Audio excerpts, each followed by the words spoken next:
Thank you for listening to Depictions Media Radio.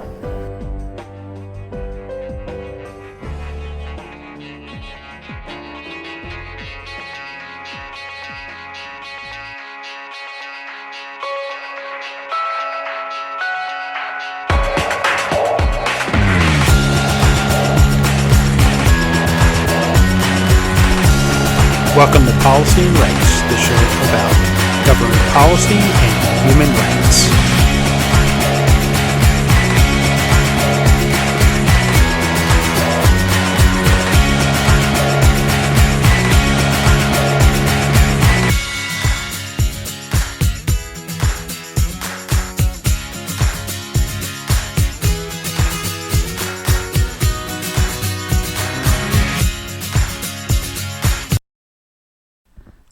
Welcome back to Policy and Rights here in Depictions Media Radio. Of course, I'm your host, Michael Clogs. Auditor General Karen Hogan speaks with reporters in Ottawa about tabling her latest report to the House of Commons. Her office's for performance audit reports looks at chronic homelessness, Arctic water surveillance and security, the cybersecurity of Canadians' personal information in the cloud, the emergency management in First Nations communities. She also discussed the results of the special examinations of the following three Crown corporations: Jacques, Cartier, Champlain Bridges Inc., the CBC, and the Windsor-Detroit Bridge Authority.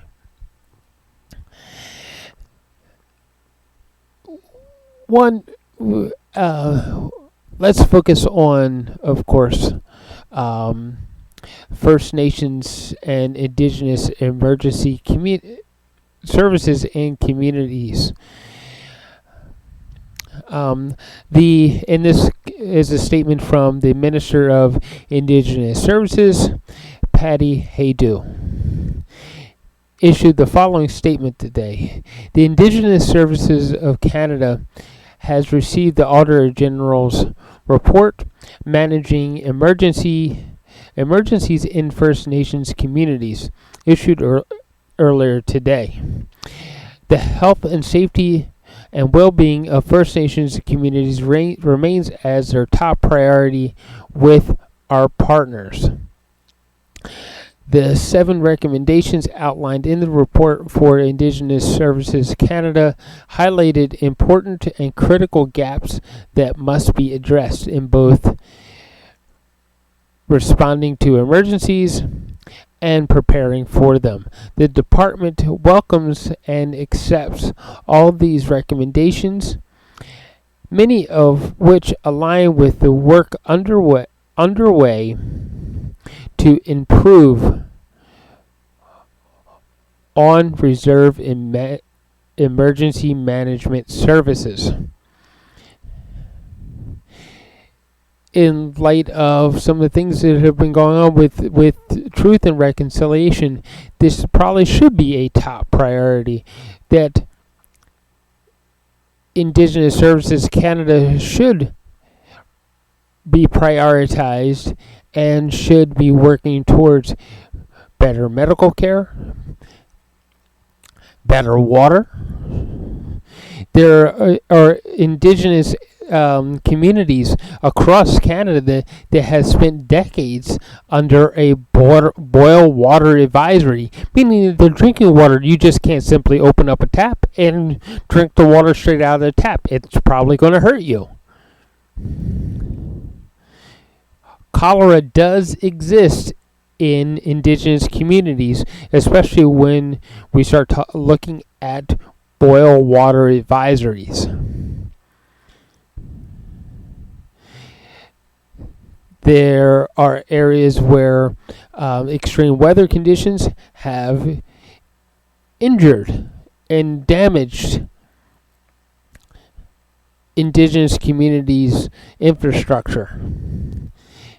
right here, First Nations communities are on the front lines and are at increased risk from threats posed by natural disasters, whether it be floods, wildfires, extreme weather events. It's right there in the report. So a promise is not a promise unless we start to see a plan and that plan produces results. So we also are talking about something else that is very important.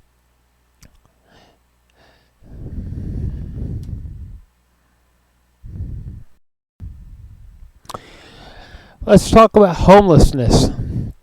The Minister of Housing, Diversity and Inclusion, Ahmed Hussein, today issued the following statement regarding the release of the report of the Auditor General of Canada to the Parliament of Canada on chronic homelessness.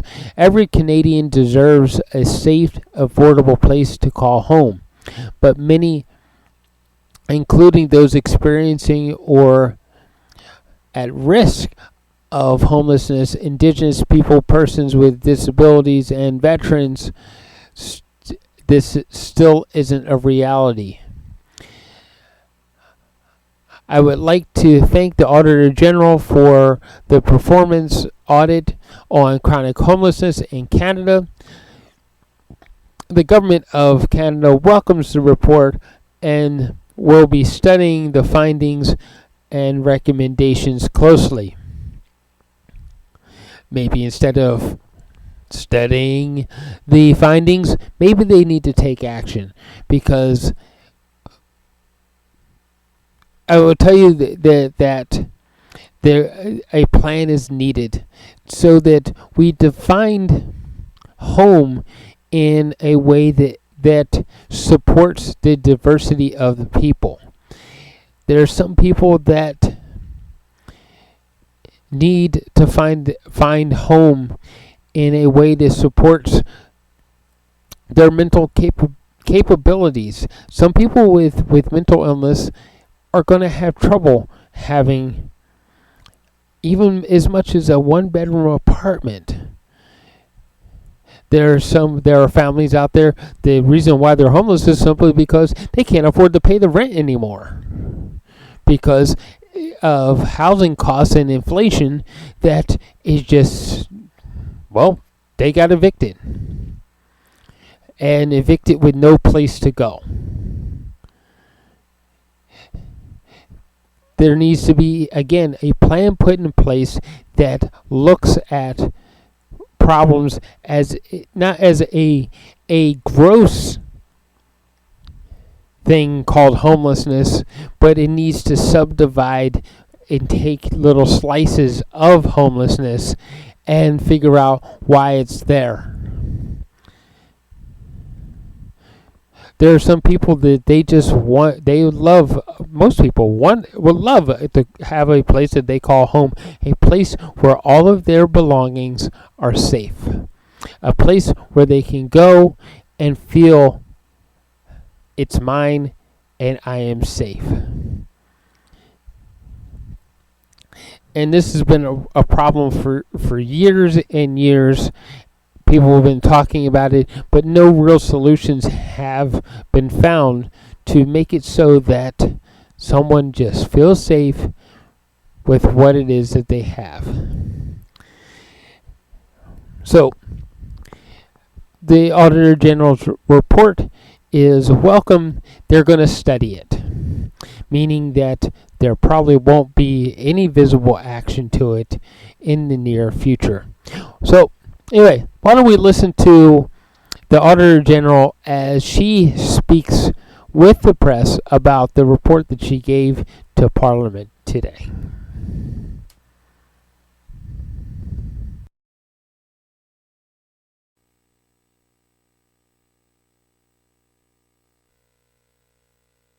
Morning. We're joined today by Canada's Auditor General Karen Hogan. We'll begin with an opening statement, then move to questions. Thank you.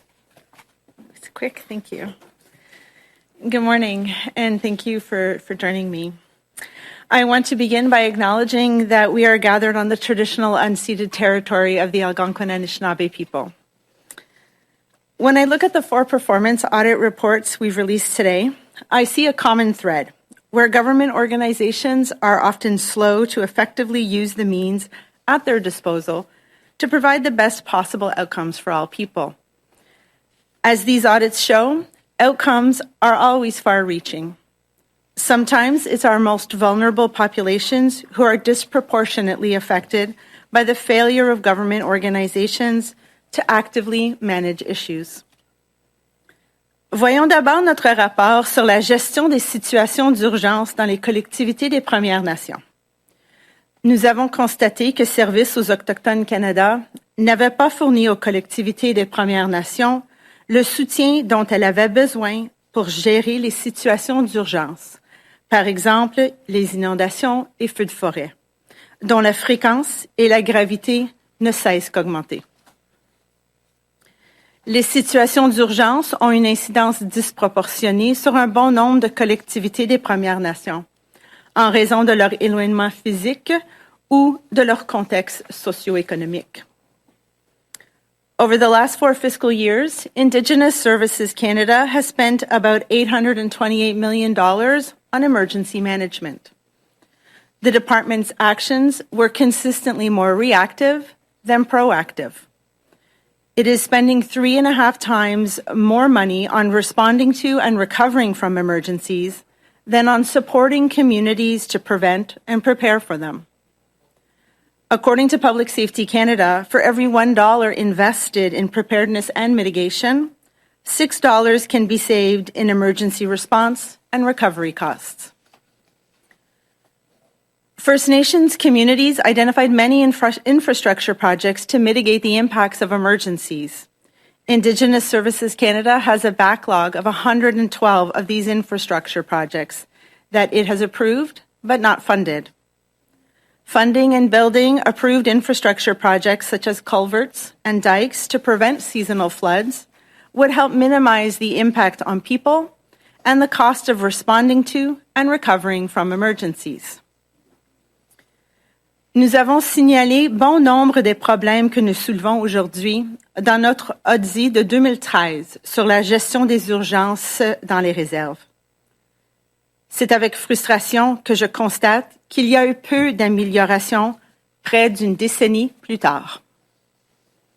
Par exemple, Services aux Autochtones Canada n'a toujours pas établi quelles collectivités des Premières Nations ont plus besoin de soutien pour gérer les urgences.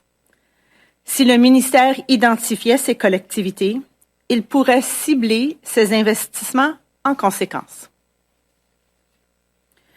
Je vais passer maintenant à notre audit de la cybersécurité des renseignements personnels dans le nuage.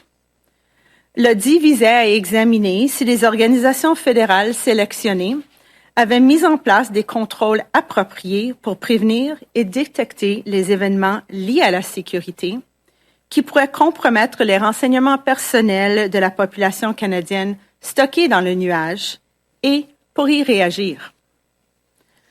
When federal organizations decide to store Canadians' personal information in the cloud, they are responsible for securing and protecting that information. To do so, they are supposed to apply the baseline set of controls established by the Government of Canada. Our audit found that these controls were applied and monitored inconsistently across the organizations we audited. As cyber attacks everywhere are becoming more frequent and sophisticated, gaps in controls increase the risk of security breaches. We also found that although the Treasury Board of Canada Secretariat first directed federal organizations to consider the use of cloud services 4 years ago, it still hadn't provided a long-term funding plan for cloud adoption. It also had not provided government organizations the tools needed to calculate the cost of moving to cloud applications and securing information stored there. These are necessary for federal organizations to plan, and ensure that they will have the people, resources, and expertise needed to secure and protect information. Le gouvernement doit agir maintenant, alors que les ministères en sont encore aux premières étapes de la transition vers l'informatique en nuage, afin de renforcer les contrôles qu'il utilise pour prévenir et détecter les cyberattaques et pour y répondre. Le caractère adéquat des outils et des technologies était également préoccupant dans notre audit de la surveillance des eaux arctiques. Dans le cadre de cet audit, nous avons examiné si les organisations fédérales avaient obtenu les outils et acquis la connaissance du domaine maritime nécessaire pour surveiller le trafic dans la région et réagir aux incidents de sûreté et de sécurité. Le réchauffement climatique accroît l'accessibilité des eaux arctiques canadiennes et ouvre des débouchés économiques. Par exemple, dans les secteurs de l'exploitation minière, de la pêche commerciale ou le tourisme. Ces nouveaux débouchés suscitent l'intérêt d'investisseurs étrangers et stimulent la concurrence dans la région, mais augmentent aussi la probabilité d'accès non autorisé, d'incidents de sécurité, de pêche illégale et de pollution marine. Gaps in the surveillance of Arctic waters and concerns about Canada's aging equipment have been known for many years.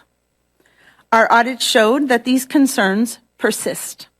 The renewal of vessels, aircrafts, satellites, and infrastructure needed to monitor maritime traffic and respond to safety and security incidents has been delayed to the point where some equipment will likely need to be retired before it can be replaced. Example includes Transport Canada's and the Canadian Coast Guard's aging icebreakers and patrol aircraft that are nearing the end of their service lives. Although plans to replace these are underway, there is no contingency plan if the delivery of replacement vessels is further delayed. This could undermine Canada's presence in Arctic waters. Le gouvernement doit s'attaquer sans tarder aux problèmes de longue date relevés dans notre audit pour favoriser le renouvellement durable des équipements et protéger les intérêts du Canada dans l'Arctique, y compris la capacité de réagir aux menaces et aux incidents. Passons maintenant à notre dernier rapport d'audit, qui porte sur l'itinérance chronique. Cet audit visait à déterminer si Emploi et Développement social Canada et Infrastructure Canada avaient pris des mesures pour prévenir et réduire l'itinérance chronique. Nous avons aussi examiné si la Société canadienne d'hypothèques et de logement avait contribué à cet objectif en offrant des programmes et des services fédéraux de logement qui visent à combler les besoins et à améliorer les conditions de logement des groupes vulnérables au Canada, y compris les personnes qui vivent en situation d'itinérance chronique. Our audit showed that although 5 years have gone by since the launch of the federal government's national housing strategy, there is still no organization in the federal government taking the lead on Canada's target to reduce chronic homelessness by 50% by 2028. In addition, the organizations did not know whether their efforts so far had improved housing outcomes for vulnerable Canadians. For example, the Canada Mortgage and Housing Corporation, as the lead for the National Housing Strategy, has spent about half of the roughly $9 billion it committed to the strategy, but it did not know whether those most in need benefited from these initiatives. This was because the corporation did not measure the changes in housing outcomes for priority vulnerable groups, including people experiencing homelessness. Nous avons aussi constaté que des logements locatifs construits en vertu de la stratégie et que la société considérait comme abordables étaient souvent inabordables pour les ménages à faible revenu et les groupes vulnérables. De plus, la société n'avait pas évalué si les personnes les plus démunies bénéficiaient de logements. Je m'inquiète particulièrement du manque d'imputabilité à l'échelon fédéral en ce qui concerne l'atteinte de la cible canadienne visant à couper de moitié l'itinérance chronique d'ici 2028. Infrastructure Canada et la Société canadienne d'hypothèques et de logement devraient coordonner leurs efforts en vue d'atteindre les objectifs de la stratégie nationale sur le logement et de veiller à ce que les personnes et les familles aient un endroit où se loger. Je vous remercie de votre attention. Je suis maintenant prête à répondre à vos questions. Merci. Okay, we'll move to questions beginning in the room. If you're on Zoom and have a question, please raise your hand to be acknowledged. We'll start with Eric Sorensen, Global News. Thank you very much. I want to ask you first about the emergency support for First Nations. You wrote and you've mentioned here this morning you found 112 eligible mitigation projects proposed that had gone unfunded. Government saying it can't fund them all. And your report found that Indigenous Services Canada is spending 3.5 times more on reacting to emergencies than it is on what it spends to prevent them. And you also spoke of your frustration. I'm wondering if there's both frustration, but any kind of explanation you have for why there's not enough money for the prevention side, but there seems to be ample money. I don't want to say ample, but there is much more money than on the response side afterwards. Well, and that's where my frustration lies, in the fact that this is an issue that we identified back in 2013. In addition, Indigenous Services Canada had identified very similar problems in internal audits in 2013 and in 2017. And this lack of investment in preparedness is one we even saw at the beginning of the pandemic. And we don't recognize until it's too late as a government when it's time to invest. And what we found here was that 3.5 times more money is spent on responding and reacting. If you look at the statistics that Public Safety Canada has out there, for every $1 invested in preparing, you could potentially save up to $6 in responding. And so it really is a better way forward from a monetary standpoint, but also a better way forward for Indigenous communities and the people who are impacted by these emergencies. Do you have any sense why it is that because it's not just in this regard, it seems to be that's often the case that the emergency gets the attention and the money flows because of the need, but that there doesn't seem to be that approach ahead of time to say, we'll save in the long run. Well, we asked that question because this is a very similar finding about having unfunded infrastructure projects to mitigate the impacts of urgencies from our 2013 audit. At that time, and again during this audit, the department noted that they just didn't have sufficient funding to meet all of the needs. So Indigenous Services Canada gets a bucket of money for infrastructure projects. They are allocated over so many different areas, for example, safe drinking water, and then a portion, only $12 million per year, is allocated to structural mitigation. And that's why there is a backlog of projects. We estimated that if that funding remains, it'll take almost 24 years to just address the projects that are sitting in the backlog. Christian Noël, Radio-Canada. Bonjour, Madame la vérificatrice générale. Si on parle de l'accès au logement, notamment, et de l'itinérance chronique, qu'est-ce qu'on peut dire aux familles aujourd'hui qui sont sur les listes d'attente et qui voient que le gouvernement n'est pas capable de dire si ceux qui ont eu accès avant eux ont vraiment besoin de ce logement-là ou sont capables de se le payer? Qu'avez-vous à dire à ces gens-là, à ces familles-là, et comment vous leur dites ce que ça reflète sur la gestion du gouvernement? Ce que nous avons constaté, c'était que le gouvernement manquait vraiment de l'information pour être en mesure de nous démontrer si toutes leurs activités avaient diminué ou augmenté l'itinérance, et plus important, l'itinérance chronique. Une solution à l'itinérance est une qui devrait être basée sur des données. Nous avons aussi constaté qu'il y avait un manque de vraiment coordination avec Infrastructure Canada et Société canadienne d'hypothèques et le logement. Adresser ou combler les besoins de quelqu'un qui est en situation d'itinérance, non seulement d'avoir un logement, mais il y a aussi des appuis nécessaires. Et c'est là où les deux entités fédérales devraient mieux travailler ensemble pour être en mesure de s'assurer qu'il y a une amélioration dans la situation.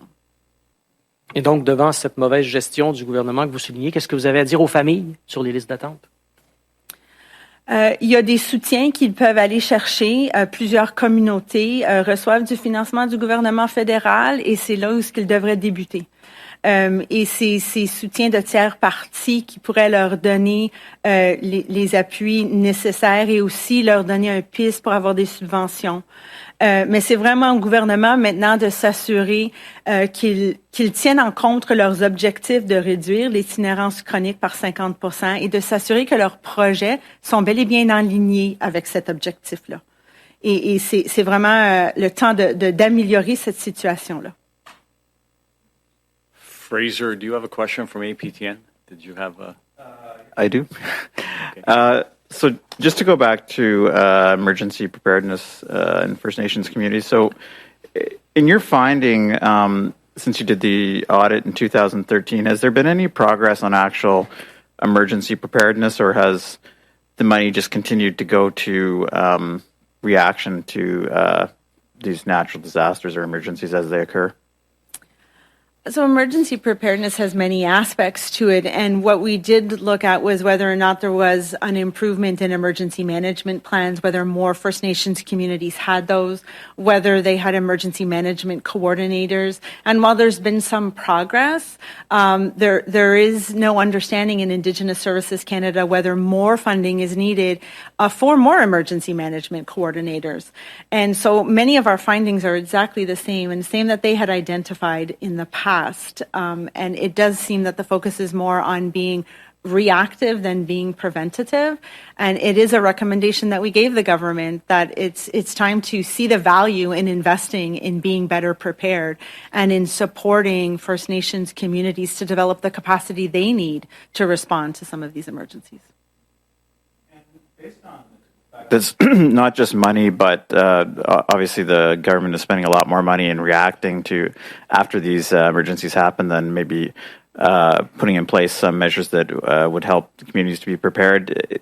Do you think that perhaps there's a new, the government needs a new approach in how it approaches emergency preparedness, meaning maybe more devolution and transfer of money directly to the First Nations communities and let them sort of plan and prepare for these emergencies in the ways they know best in their communities? I do think in the spirit of reconciliation that is one of the recommendations that we put forward is to do differently here. The approach to have multilateral agreements in place so that First Nations communities can access support in times of need is one of those approaches. But you need the First Nations communities and the provinces and the municipalities to all come to the table to do that. There's been time and money invested in trying to establish what comparable services might be, and so that roles and responsibilities are clear, but there's been no advancement in demonstrating that more multilateral agreements are out there, and that the communities know what to expect if they need to reach out for help in these times. Valérie Gamache, Radio-Canada. Je voudrais vous entendre sur les eaux arctiques.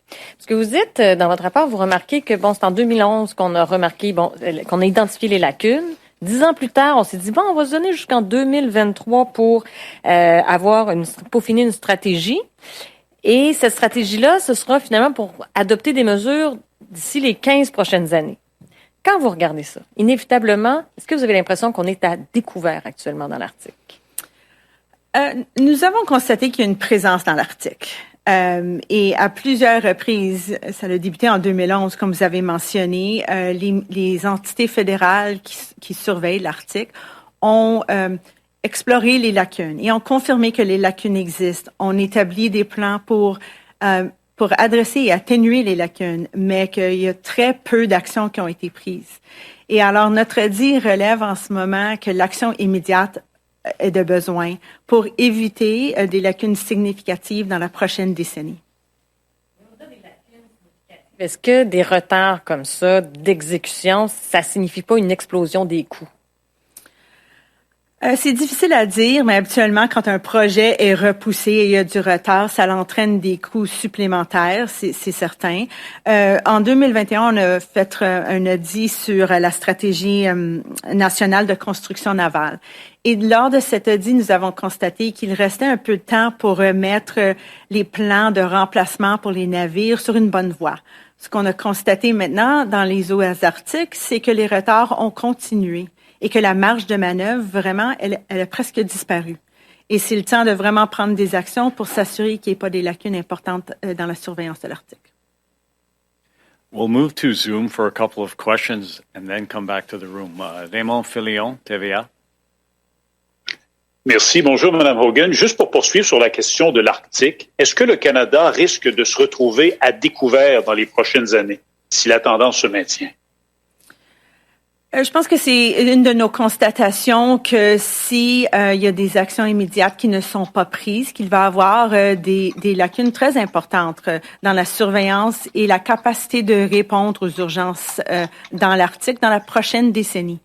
Et c'est pour cela que vraiment des étapes concrètes doivent être prises et non seulement juste analyser où est-ce qu'il y a des lacunes, mais vraiment avoir des actions concrètes pour adresser et combler les lacunes qui s'en viennent. Merci. Et au sujet du chapitre sur les nuages informatiques, est-ce que les renseignements personnels des Canadiens sont à risque, sont compromis selon vous? Alors, notre audit sur la cybersécurité de l'information dans les nuages a vraiment regardé si le gouvernement avait les contrôles en place pour prévenir, détecter et prévenir les incidents de cyberattaque. Ce qu'on a constaté, c'est que oui, les contrôles sont en place, mais c'est le suivi qui est incohérent après. Il y a une identification au début de la transition vers le nuage, mais c'est de s'assurer que ces contrôles existent et qu'ils sont efficaces au long terme où est-ce qu'il manquait. Et alors, c'est vraiment au gouvernement de vraiment serrer un peu les contrôles pour s'assurer qu'ils sont là, bel et bien là, pas juste à un point de temps, mais durant une durée de temps. JP Tasker, CBC. Hi there. Yeah, I want to ask you about the homelessness report. If I have this right, essentially Infrastructure Canada and CMHC, they don't know if the billions of dollars in public money that they've spent, if it's been effective in actually reducing chronic homelessness. How do they justify that, blatant oversight? What's their excuse to you, and are you buying it? So what we found is that Infrastructure Canada and Canada Mortgage and Housing Corporation really have a big data gap.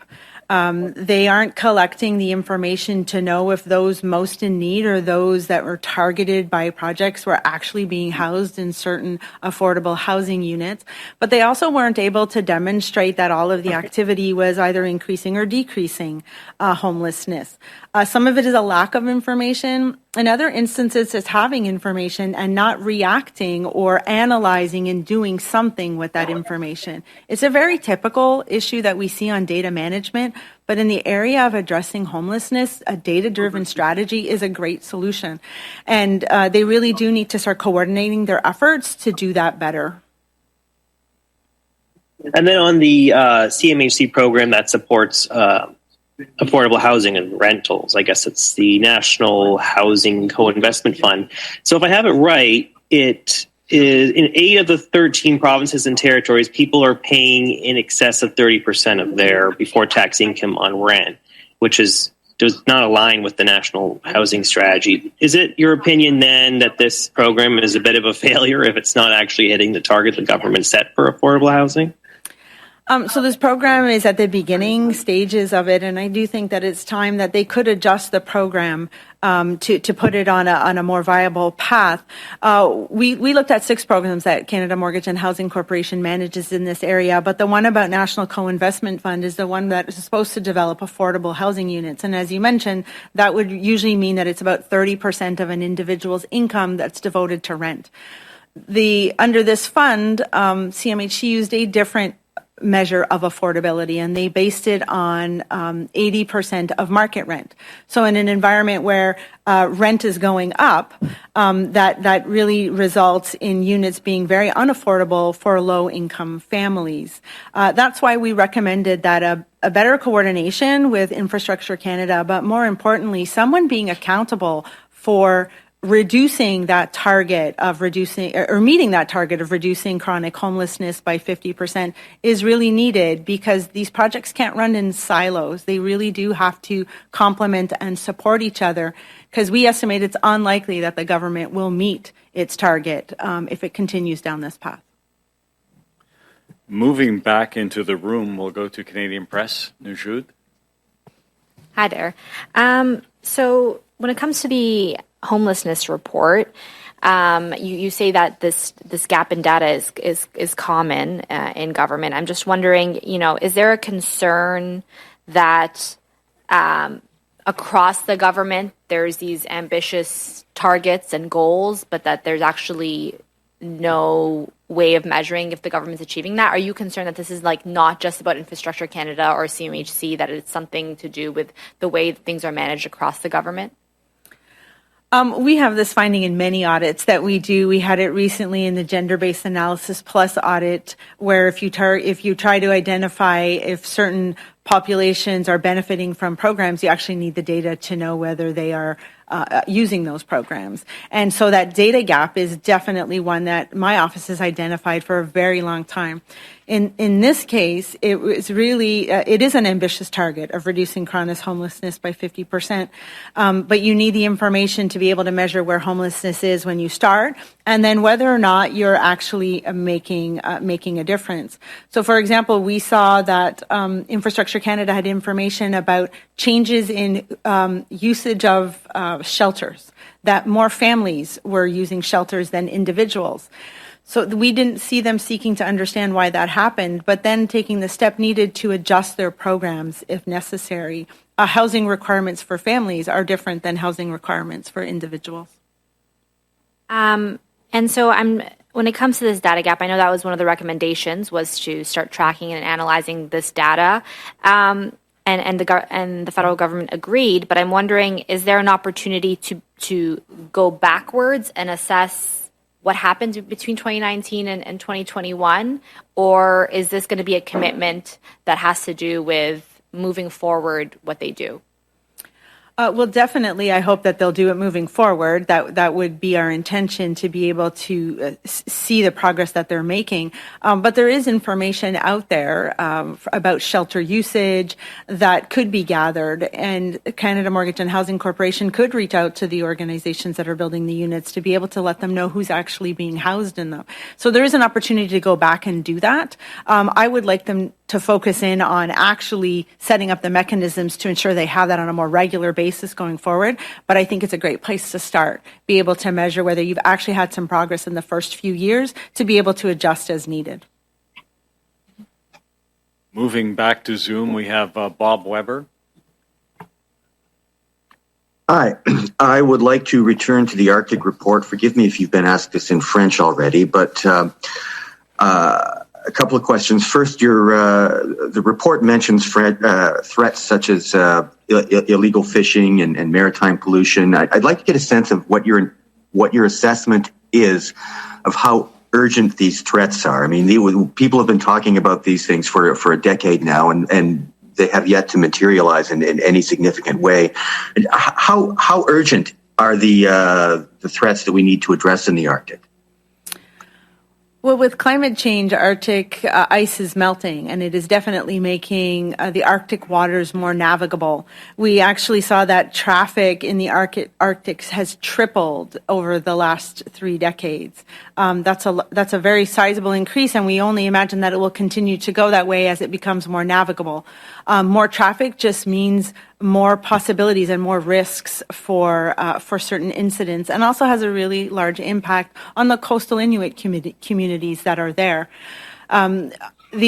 The ability to be able to surveil the Arctic and monitor what's happening requires tools, whether it be vessels or aircrafts or satellites or infrastructure. And all of those are aging. That is something that is very well known to the entities in the Arctic. And what we've looked at in this audit was the timing and expected timing of the useful lives of the current equipment and the replacements. And as those delays continue, there will, in the next decade, a gap will materialize. And that's why action is needed to make sure that those tools are there to help support surveillance and response in the Arctic.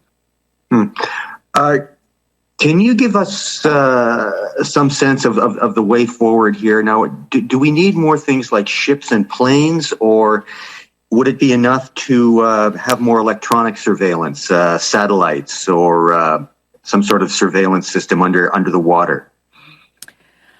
I guess my answer to that would be a combination of all of them. It takes all kinds of approaches to surveil the Arctic. Not every ship needs to log its presence. Not every vessel has emitting technology.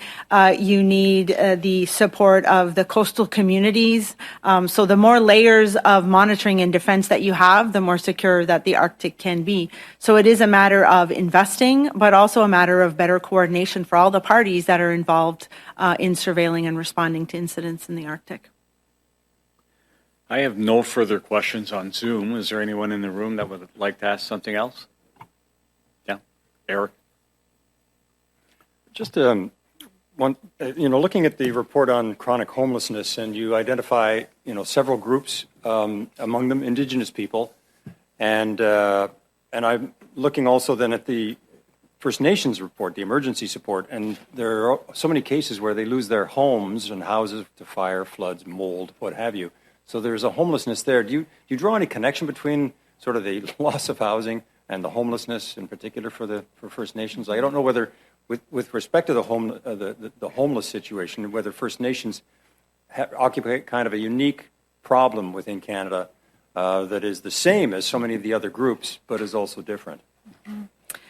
So we didn't draw any links in those reports. They're very distinct reports, but you do raise a very important matter in that Indigenous communities, Indigenous people are often experiencing homelessness, are displaced more often by natural disasters. In fact, we actually put a case study in our audit report about doing differently, and that's something I think Indigenous Services Canada really does have to approach in collaboration with First Nations community. There was a community that decided instead of leaving during flooding, they requested funding to move to higher ground, their traditional hunting grounds, and were able to stay on their lands and were able to keep their culture alive instead of being displaced and moved to other communities. So it's solutions like that that are reached in collaboration with communities would help them in the emergency situation.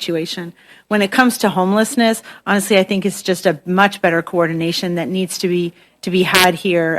No matter what the vulnerable group is, they have different needs, but you need to know whether or not you're addressing their needs with your actions, and that's where the government was falling short. Najud?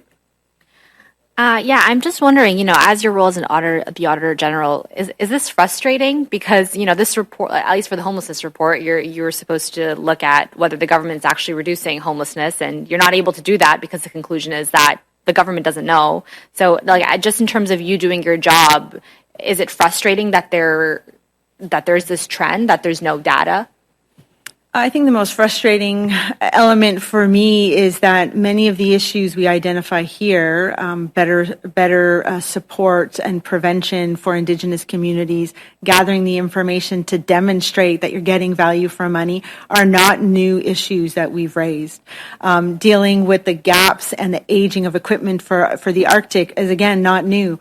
The fact that there's very little concrete action is possibly the most frustrating thing in that departments know.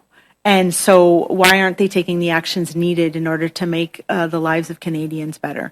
And I'll continue to do my job. News reporters, you should continue to do your job. Parliamentarians need to continue to do that. And collectively, hopefully, we will drive some change that will improve the lives of Canadians.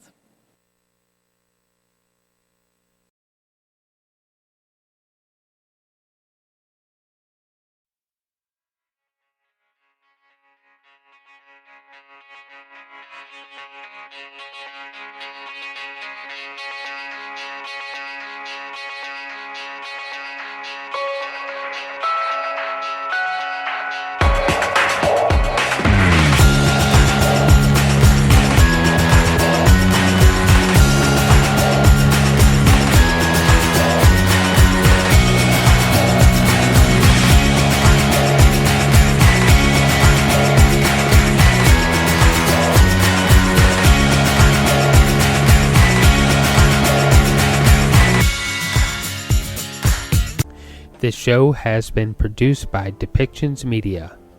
Please contact us at depictions.media for more information.